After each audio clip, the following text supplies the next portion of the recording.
ขั้นตอนการปฏิบัติวิปัสสนา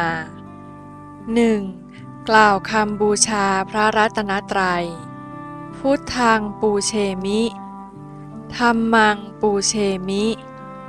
สังฆังปูเชมินะโมตัสสะภะคะวะโตอะระหะโตอนัตตวาทิโน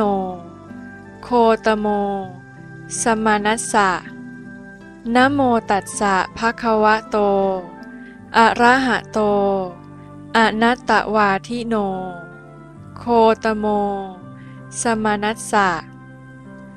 นะโมตัสสะภะคะวะโตอะระหะโต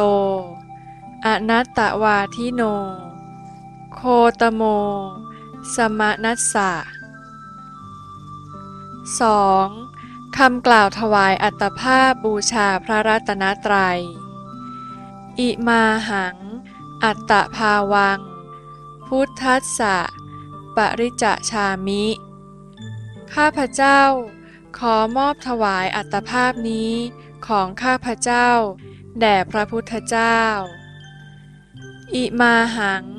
อัตตภาวังธัมมัสสะปริจจฉามิ ข้าพเจ้าขอมอบถวายอัตภาพนี้ของข้าพเจ้าแด่พระธรรม อิมาหังอัตตภาวังสังคัสสะปริจจฉามิ ข้าพเจ้าขอมอบถวายอัตภาพนี้ของข้าพเจ้าแด่พระสงฆ์ 3. คำแผ่เมตตา อิทังเมปุญญังอาสวัคคยาวหังโหตุมะมะปุญญภาคัง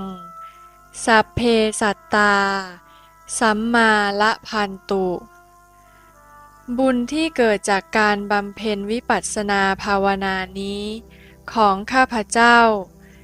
จงเป็นปัจจัยเครื่องนำมาซึ่งการบรรลุมรรคผลนิพพานขอให้สัตว์ทั้งหลายทั้งปวงจงมีส่วนได้ในส่วนกุศลผลบุญของข้าพเจ้าโดยชอบโดยทั่วหน้ากันด้วยเถิด 4. การขอขมาพระอริยเจ้า อริเยสุปมาเทนะทวารัตตเยนะกะตังสัพพังอปะราทังขมะทะเมพันเต ข้าแต่ท่านผู้เจริญข้าพเจ้าอาจได้ประมาทกระทำผิดพลั้งไปด้วยกายกรรม3วจีกรรม4มโนกรรม3ในพระอริยเจ้าในการไหนๆก็ตามขอท่านอาจารย์โปรดเป็นตัวแทนช่วยยกโทษให้เป็นอโหสิกรรมแก่ข้าพเจ้าเพื่อมิให้เป็นอุปสรรคขวางกั้นการบรรลุมรรคผลนิพพานของข้าพเจ้าด้วยเถิด 5. วิธีการปฏิบัติโยคีผู้ปฏิบัติธรรมทุกท่านโปรดนั่งตัวตรงในท่าขัดสมาธิมือทั้งสองข้างวางไว้บนหน้าตักมือขวาวางทับบนมือซ้าย